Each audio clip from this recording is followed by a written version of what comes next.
for a new adventure from Ride On with Friends.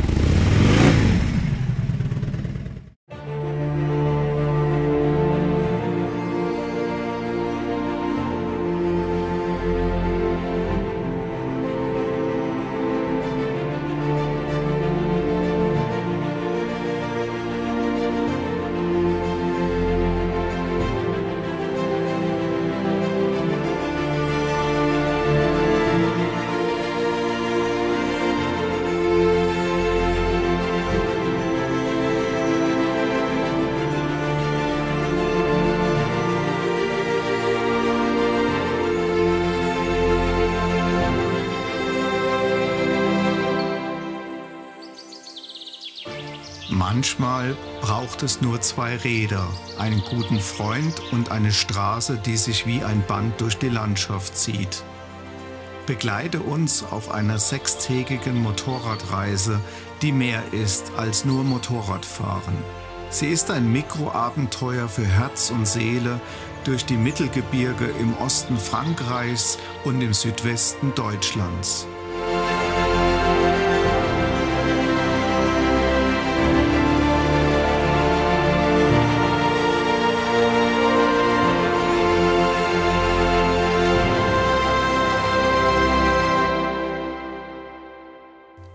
Die besten Reisen liegen vor der Haustüre und plant man nicht monatelang.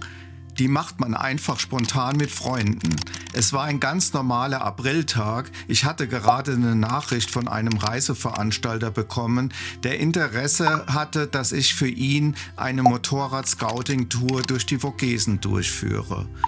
Ich war noch am Grübeln, als mein Handy vibrierte und eine WhatsApp von meinem Freund Didi aus Köln aufpoppte. Und plötzlich passte alles zusammen. Keine 30 Minuten später war klar, wir machen das gemeinsam. 2 Freunde, 2 Maschinen und 2 Länder. Das Ziel? Nicht einfach nur Kilometer fressen, sondern eine Tour erleben, die man spürt, mit interessanten Zwischenstopps, die nicht aus den Reiseführern stammen, mit kleinen Hotels und gutem Essen und letztendlich Kurven, die man nicht vergisst.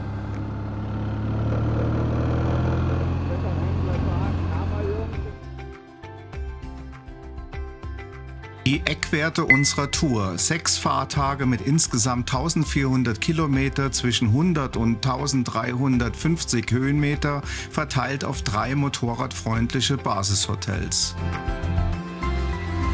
Unsere Reise beginnt dort, wo ich ursprünglich herkomme, in der Pfalz an der Deutschen Weinstraße. Das Video über die Tour entlang der Deutschen Weinstraße habe ich euch oben rechts nochmals verlinkt. Über den südlichen Pfälzer Wald tauchen wir dann ein in die Vogesen. Das Mittelgebirge im Osten Frankreichs ist ein echtes Highlight für Motorradfahrer. Endlose Kurven, spektakuläre Aussichten und legendäre Strecken wie die Route Crête machen jede Etappe zum Erlebnis. Zwischen Bergseen, Burgruinen und kleinen französischen Dörfern findet man Ruhe und Genuss und natürlich jede Menge Fahrspaß. Weiter geht's dann durch das Elsass hinein in den Schwarzwald, Deutschlands höchstes Mittelgebirge, wo endlose Kurven, duftende Tannenwälder, urige Gasthöfe und natürlich die Schwarzwald-Hochstraße auf uns warten. Traumhafte Strecken mit kleinen Waldwegen führen uns durch dunkle Wälder, über aussichtsreiche Höhenstraßen und vorbei an Wasserfällen und bieten Fahrvergnügen pur vom Südschwarzwald bis in den Norden. Unsere Motorradtour endet dann schließlich in Neuenbürg, ca. 12 Kilometer südwestlich von Pforzheim im Nordschwarzwald nach 1400 Kilometer Fahrspaß. Falls du Lust hast, die Tour selbst nachzufahren, kein Problem. Die komplette Routenplanung bzw. die GPX-Tracks der Scouting-Tour sowie ein passendes Roadbook mit ein paar persönlichen Tipps zu den Vogesen und dem Schwarzwald bekommst du direkt von mir. Wie du an die Daten kommst, erfährst du in der Videobeschreibung.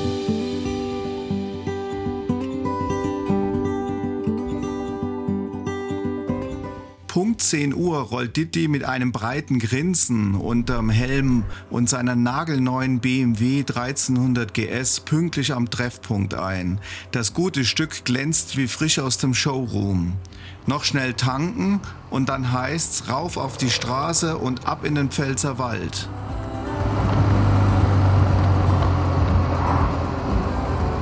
Die Felsenburg Trifels bei Annweiler grüßt majestätisch von oben, ein echtes Highlight der Region und das Wetter perfekt für Kurvensurfen.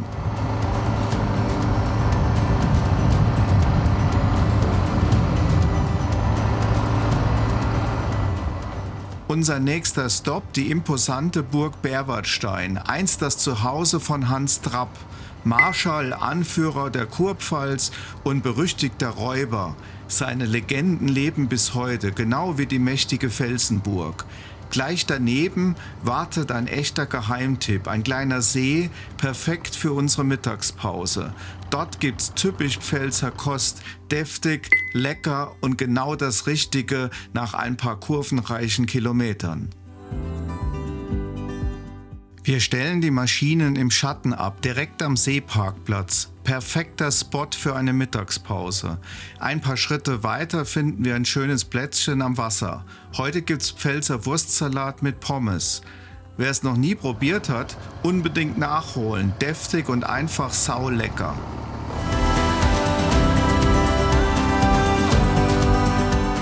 An diesem Sonntagmittag sind wir nicht die einzigen Motorradfahrer, die das sommerliche Wetter Mitte Mai hier im Grenzgebiet zwischen dem südlichen Pfälzerwald und den nördlichen Vogesen genießen.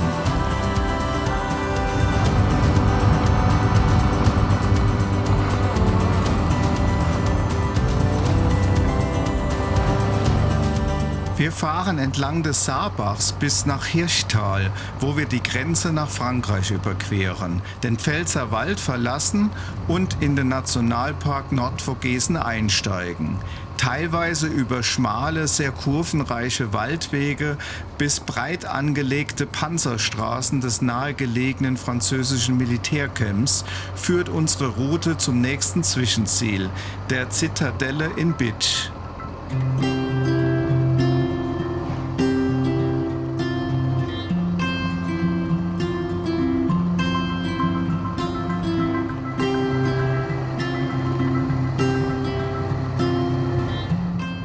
Etwa eine halbe Motorradstunde von Pirmasens entfernt liegt die Stadt Bitsch, eingebettet in eine Landschaft mit ausgedehnten Wäldern, schönen Hügellandschaften und vielen historischen Städten. Aber was ist denn hier los? Uns fällt auf, dass viele Ortseingangsschilder in den Vogesen auf dem Kopf stehen. Das ist ein Zeichen des zivilen Protests. Es wird vor allem von BürgermeisterInnen oder lokalen Gruppen genutzt, um Unzufriedenheit mit der Regierung in Paris oder mit bestimmten Entscheidungen auszudrücken. Spektakulär ist die Zitadelle von Bitsch. Massiv, uneinnehmbar, ein stiller Zeuge vergangener Jahrhunderte. Auf einem Felsen thronend wurde sie im 17. Jahrhundert beauftragt durch Ludwig XIV. Erbaut. 1870 wurde sie während des Deutsch-Französischen Krieges wochenlang belagert, hielt stand, obwohl rundherum alles schon gefallen war. 2300 Mann trotzten wochenlang der Übermacht der preußischen Armee, ohne Nachschub, bei Schnee, Hunger und Dauerbeschuss. Und sie gaben erst auf, als Paris selbst gefallen war. Heute ist die Zitadelle ein Museum. Im Inneren erwartet dich ein multimedialer Rundgang durch die Geschichte mit Ton, Licht, Film und originalen Schauplätzen. Und von oben blickst du weit über die Nordvogesen bis in den Pfälzerwald. Ein perfekter Spot für deine Pause, ein Stück Geschichte zum Mitnehmen. Eigentlich lohnt sich hier jede Führung, aber heute lassen wir es. 28 Grad im Schatten, pralle Sonne auf dem Felsplateau. Statt schweißgebadet durch die Gänge zu laufen, rollen wir nur bis zum Parkplatz nach oben. Ein kurzer Stopp, ein Blick auf die mächtigen Mauern und weiter geht's. Manchmal reicht der Moment und der Fahrtwind ist heute einfach wichtiger als ein Museum.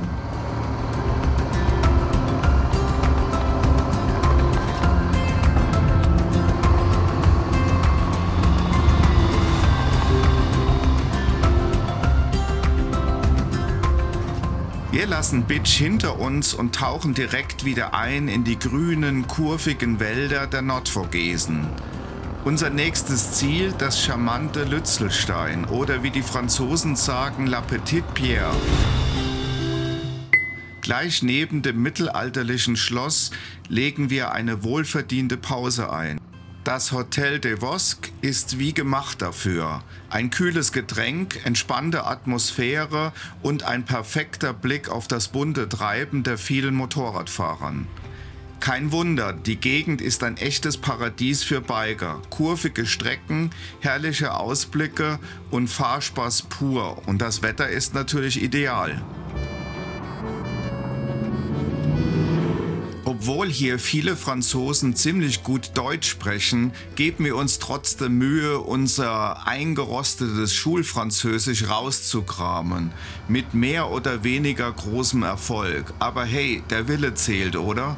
So langsam merken wir, wir sind wirklich in Frankreich angekommen. Und in meinem Kopf läuft ununterbrochen dieser eine Song von den Black Feux. Frankreich, Frankreich. Ich kaufe mir ein Baguette und treffe mich mit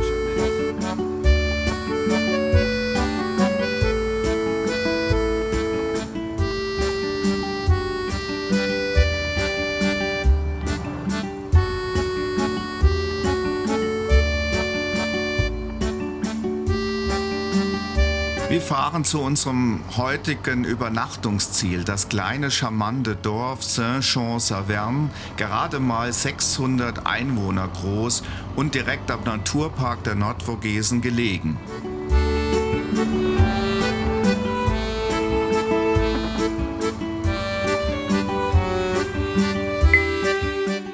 Wir werden herzlich im Tourenfahrer-Partner-Hotel Kleiber vom Chef persönlich empfangen. Er begleitet uns zum neu renovierten Gästehaus, wo wir auch sicher unsere Motorräder unter einem Carport parken können.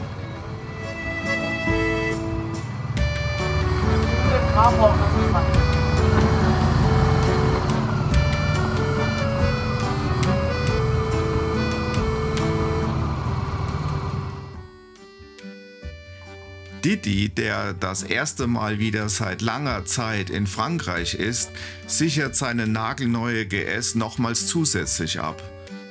Ich habe nur die Warnanlage am Motorrad aktiviert und keine 30 Minuten später geht auch schon mein Handy los. Alarm. Grund? Neue Gäste kommen an und beim Ausladen streifen sie ganz leicht mein Bike. Reicht schon aus und mein Telefon meldet sich sofort. Naja, besser zu empfindlich als zu spät. Hauptsache, die Maschinen sind aber sicher und kostenlos geparkt. Von außen wirkt das Ferienhaus erstmal nicht besonders einladend. Bonjour, Mesdames et Messieurs. Aber wir lassen uns überraschen. Ich sag ja immer, Hauptsache sauber. Aber was wollen wir sagen? Es ist nicht nur sauber, es ist tipptopp. Jeder von uns bekommt ein riesiges Apartment mit einem fantastischen Blick über die Rheinebene. Echt beeindruckend. Klar, das Hotel hat schon bessere Zeiten gesehen, aber es hat Charme und es ist auf jeden Fall eine Empfehlung wert. Und das Essen? Frisch, regional, lecker. Genau das, was man nach einem langen Fahrtag sich wünscht.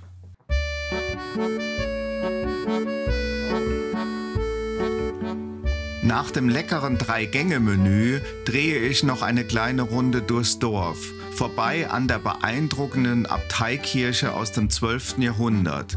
Ein schöner Ausklang für unseren ersten Tourtag.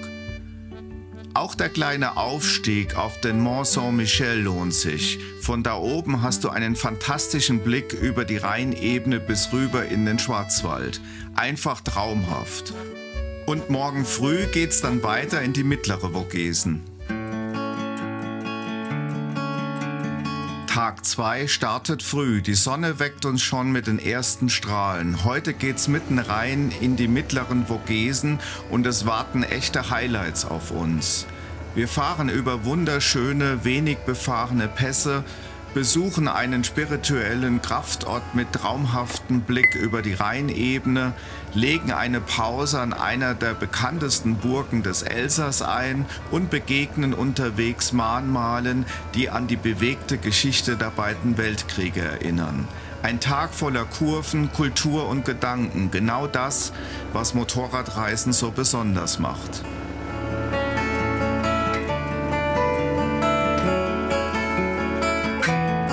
Unsere Route für heute habe ich mit der Kurviger App geplant. Schön kurvig, versteht sich. Didi übernimmt die Führung und testet gleich mal, wie gut die Strecke auf seinem BMW-Navi läuft. Er fährt mit seiner GS vorne weg. Etwas irritierend sind anfangs die richtig hellen LED-Rückleuchten. Ich denke ständig, er steht auf der Bremse, dabei ist's nur das Rücklicht. Da muss man sich erst mal dran gewöhnen. Heute habe ich ein paar schmale, wenig befahrene ehemalige Militärstraßen in die Route eingebaut. Und Didi ist sich da nicht ganz sicher. Über Intercom fragt er immer wieder, sind wir noch richtig? Irgendwann meint er dann, komm, übernimm wieder die Führung. Und ich bin wieder vorne.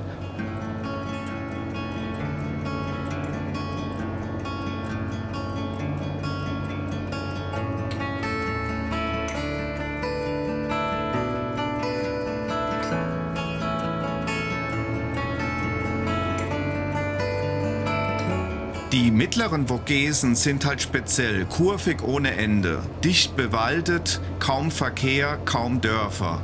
Da muss man schon ein bisschen suchen, wenn es um eine Pause oder Sprit geht. Touristisch ist die Gegend lange nicht so erschlossen wie der Schwarzwald, aber genau das macht den Reiz aus.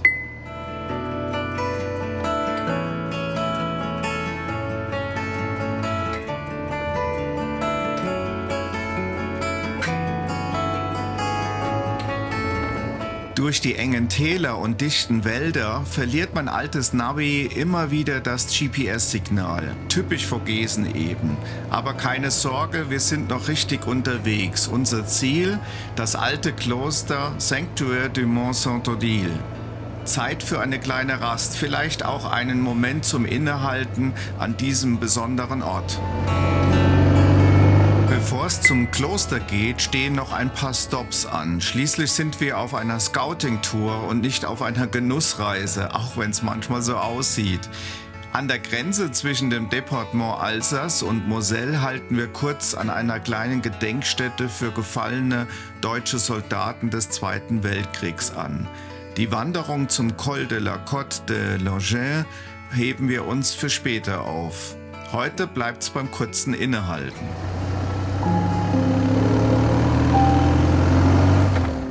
Auf dem Weg Richtung Mont Saint-Odile kommen wir am ehemaligen Konzentrationslager Natzweiler-Struthof vorbei. Ein Ort, der nachdenklich macht. Das Lager wurde im März 1941 von den Nazis im annektierten Elsass errichtet, auf Anweisung von SS-Reichsführer Himmler. Deportierte aus dem KZ Sachsenhausen mussten im nahegelegenen Steinbruch rosa Granit abbauen. Später nutzte die Firma Junkers das Gelände, um im Steinbruch Montagehallen für Flugzeugmotoren zu errichten. Zwischen 1941 und 1944 fanden hier grausame pseudomedizinische Experimente statt, unter anderem mit Senfgas, Phosgen und Typhus. Wir halten am 40 Meter hohen Leuchtturm des Gedenkens, einer stilisierten Flamme, die die ausgemergelte Gestalt eines Deportierten zeigt. Ein stiller Moment, um der Opfer zu gedenken.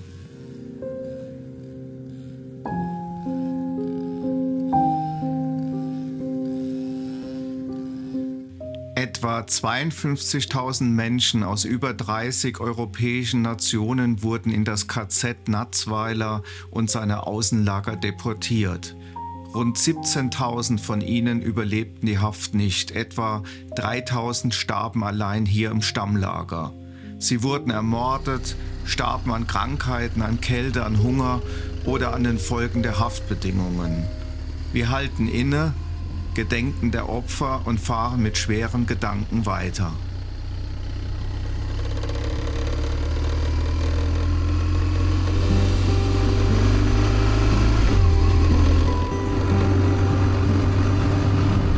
Unser nächstes Ziel ist eine der bekanntesten Pilgerstätten im Elsass. Dort erwartet uns ein atemberaubender Blick über die Rheinebene. Perfekt für eine kleine Pause.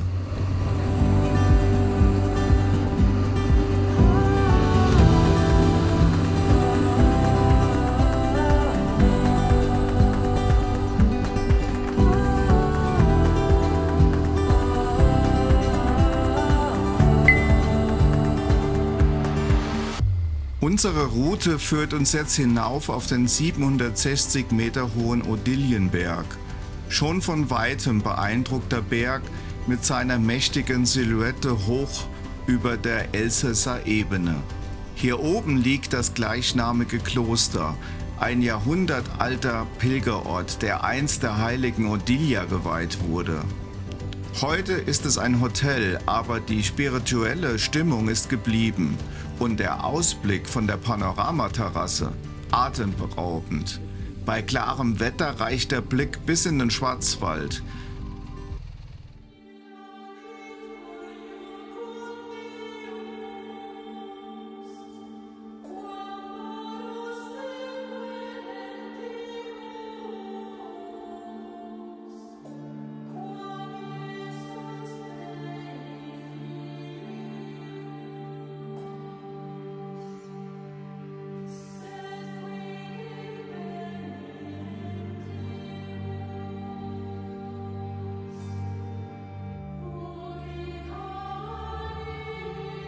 Wer mag, kann die romanische Kapelle besuchen oder wie wir den Kreuzweg ablaufen und die tolle Fernsicht genießen. Und der Kiosk am Eingang lädt im Schatten zu einer kleinen Rast ein, bevor es wieder weitergeht.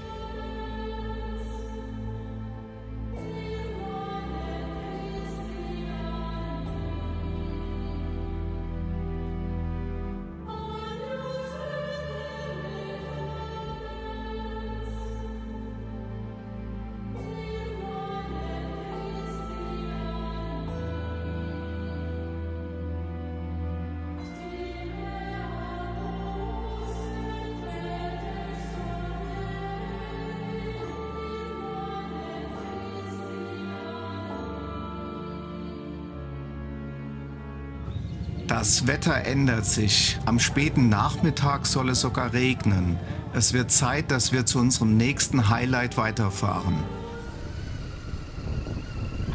Gleich hinter dem Kloster biegen wir auf eine schmale, fast versteckte Serpentinenstraße ab, die uns zum Col du Kleinberg führt.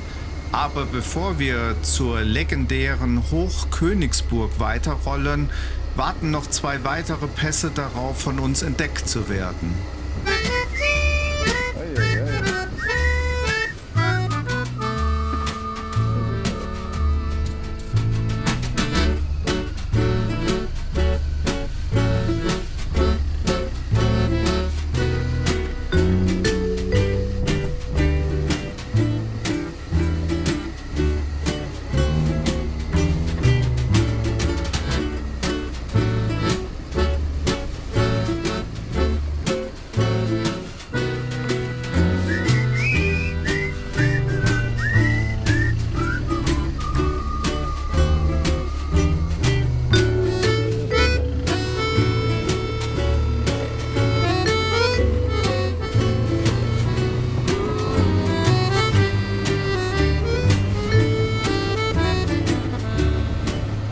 Die Straße schraubt sich hoch zum Champ du Feu und pünktlich meldet Didi erste Regentropfen auf seinem Lederkombi. Hoffen wir mal, dass sich die Wolke hier oben auf 1099 Metern einfach nur kurz entlädt.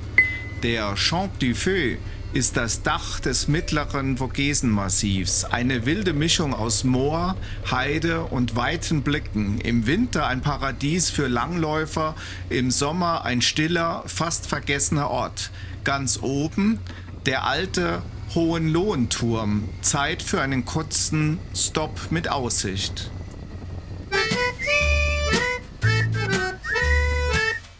Es war tatsächlich nur eine kleine Regenwolke. Es kann ohne Regenanzug weitergehen. Ein paar Kilometer weiter verheißt der Blick nach Südwesten nichts Gutes. Dunkle Wolken türmen sich am Horizont, ein ordentliches Gewitter zieht auf. Zum Glück nehmen wir erstmal Kurs nach Osten. Unser Weg führt uns über den Col de Stege. Mit seinen 534 Metern ist er zwar kein Pass der Superlative, echtes Passfeeling kommt hier nicht auf. Stattdessen überrascht er uns mit einer idyllischen Wiese und einem kleinen See.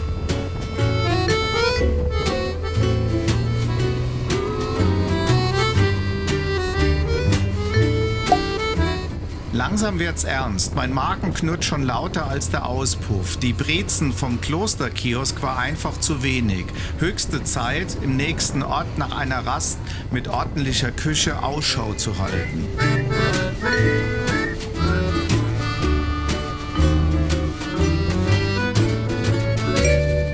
Viel ist hier nicht los, weder Touristen noch Einheimische sind unterwegs und leider springt mir auch nichts ins Auge, das nach einer einladenden Rast aussieht. Tja, hilft nichts. Zähne zusammenbeißen und weiter Richtung Hochkönigsburg.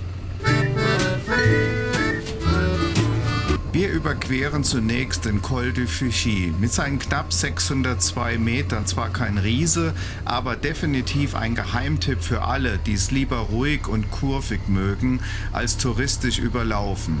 Der Pass schlängelt sich entspannt durch die Landschaft und hat richtigen Charakter. Was viele gar nicht wissen, im Zweiten Weltkrieg hatte er strategische Bedeutung. Hier in der Gegend kam es zu heftigen Gefechten, wie so oft in den Vogesen.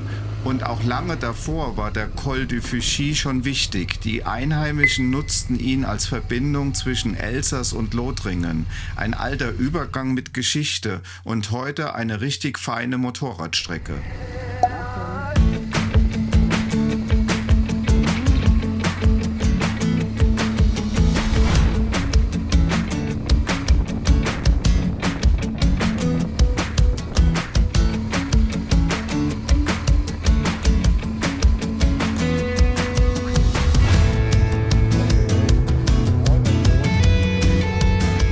Den Helm mal kurz abzusetzen. Wir steuern jetzt die Hochkönigsburg an. Perfekter Spot für unsere Mittagspause. Die Hochkönigsburg thront mächtig auf einem Felssporn in den Vogesen, knapp 700 Meter über der Rheinebene. Ursprünglich im 12. Jahrhundert erbaut, wurde sie im Laufe der Jahrhunderte immer wieder zerstört und neu aufgebaut.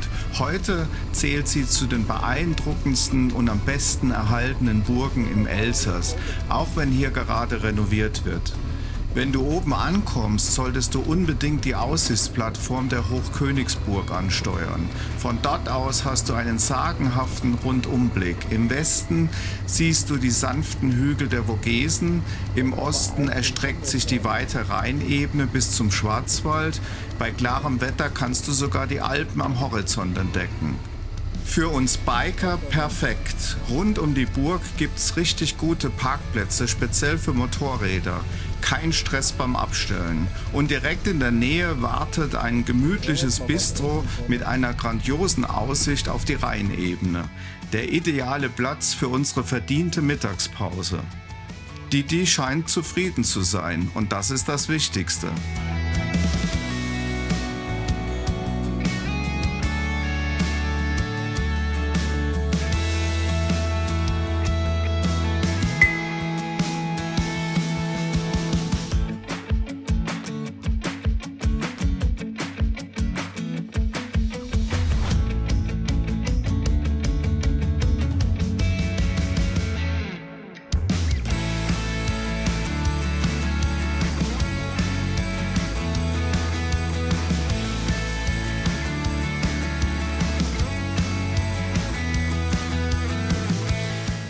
Nachdem wir uns ein überteuertes 9-Euro-Baguette mit grandiosem Ausblick gegönnt haben, gehen wir die Routenplanung für den restlichen Tag durch. Zunächst fahren wir runter in die Rheinebene, schlängeln uns dann ganz gemütlich durch kleine Winzerdörfer entlang der alten elsässischen Weinstraße.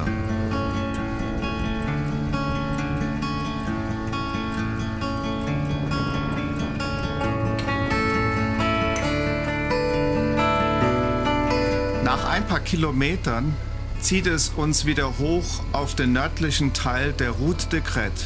Von dort geht es weiter über den Col du Bonhomme in Richtung Col du Wettstein.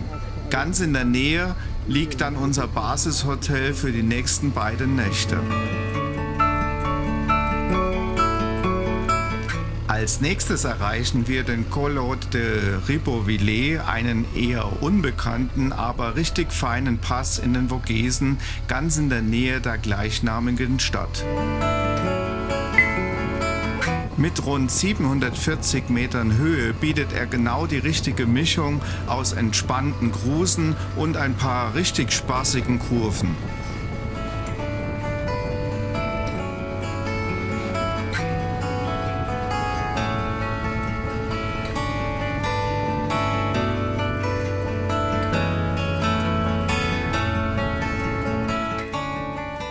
Wir rollen in Sainte-Marie-aux-Mines ein, eine charmante französische Gemeinde mit rund 5000 Einwohnern.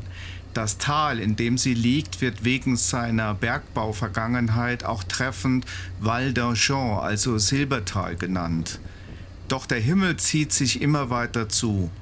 Dunkelgraue Wolken künden von ungemütlichem Wetter. Es hilft alles nichts, wir müssen weiter.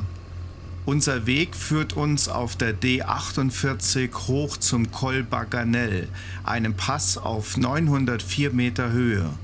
Die Nordrampe schlängelt sich durch dichte Wälder und bietet herrliche Serpentinen, die das Motorradherz höher schlagen lassen. Nur das Thermometer spielt nicht mit. Die Temperaturen sinken allmählich unter die 10-Grad-Marke. Frisch ist gar kein Ausdruck.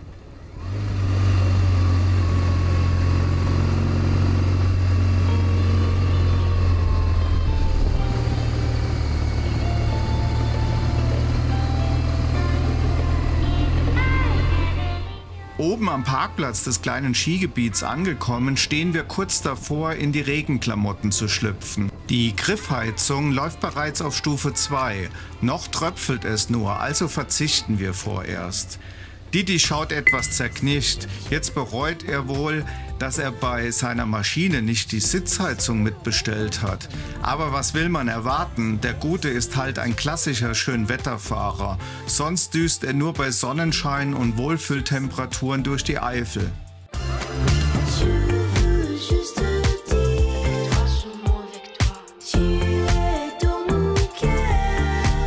Trotz trüber Sicht, der Blick hinunter ins Tal ist beeindruckend. Selbst bei miesem Wetter hat diese Landschaft etwas Magisches. Nach einem kurzen Fotostopp schwingen wir uns wieder auf die Sättel und nehmen Kurs auf den Col du Pré de Rave, der noch einmal 100 Meter höher liegt, direkt an der legendären Panoramastraße Route de Crête.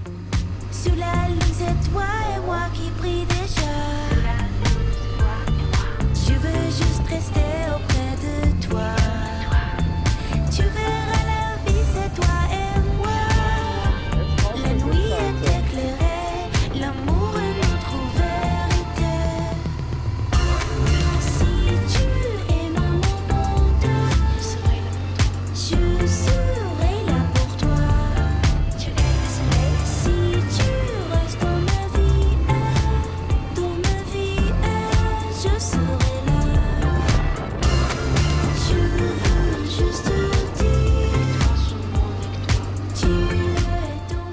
Der Regen wird leider stärker und so lassen wir den nächsten Fotostopp schweren Herzens aus, obwohl die Aussicht von hier oben echt ein Postkartenmotiv wäre. Doch bei Nieselregen und beschlagener Kamera macht das einfach keinen Sinn. Außerdem ist die Temperatur nochmal spürbar gefallen. Es wird langsam ungemütlich im Sattel. Im Dauerregen erreichen wir nun den Col du Bonhomme auf 942 Metern Höhe. Der Pass zieht sich in Ost-West-Richtung über den Höhenkamm der Vogesen. Eigentlich eine richtig schöne Strecke. Oben auf der Scheitelhöhe laden 2 urige Gasthäuser zum Boxenstopp ein. Und genau jetzt ist der Moment gekommen. Die Regenanzüge müssen endlich drüber. Kein Zögern mehr. Bei dem aktuellen Schmuddelwetter nehmen wir den Col du Lourpach auf der berühmten Route de Crête fast gar nicht wahr. Diesmal kein Aussichtsfoto, nur dichter Wald, nasse Straßen und ein konstanter Regenvorhang. Wir rollen vorsichtig durch das ruhige Waldgebiet. Der Verkehr ist gleich null. Kein Wunder, bei dem Wetter verirrt sich kaum jemand hierher. Trotzdem hat die Strecke ihren Reiz. Kurven, Höhenunterschiede, ein Hauch von Wildnis. Nur eben heute in der nassen Variante. Die Landschaft ist zwar abwechslungsreich, aber bei diesen Bedingungen lauert an jeder Kurve die Gefahr von Aquaplaning. Egal, genau solche Etappen machen eine Tour erst richtig unvergesslich.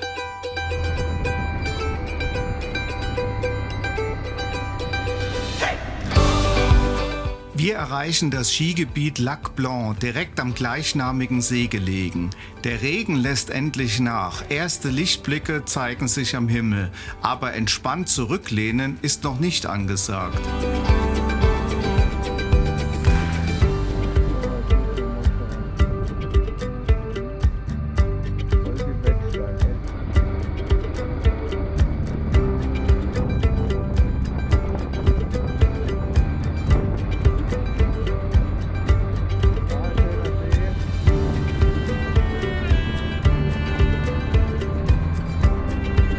Die Straße bleibt rutschig und wir sind nicht mehr allein.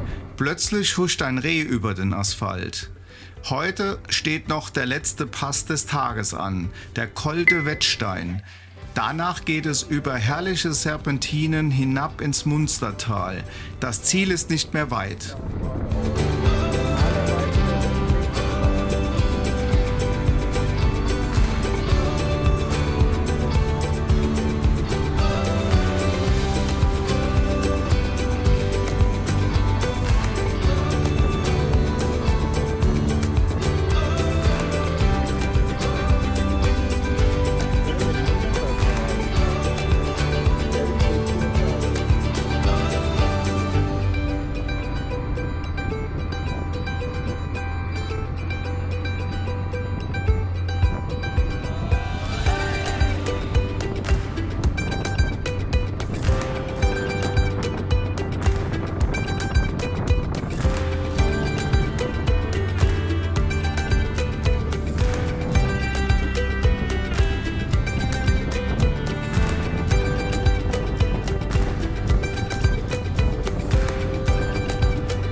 Kurz vor Münster biegen wir ab und nehmen die letzten Höhenmeter in Angriff. Vom Munstertal geht es nach Hochrotberg zu unserem bikerfreundlichen Hotel Röss.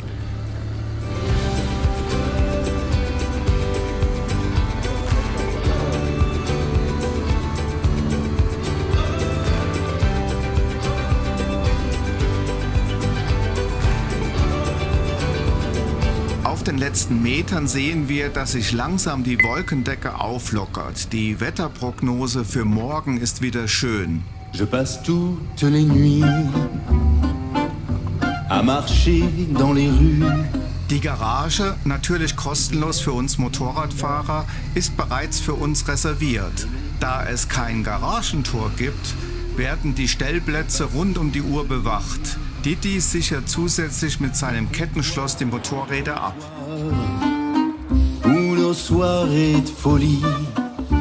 Die Zimmer?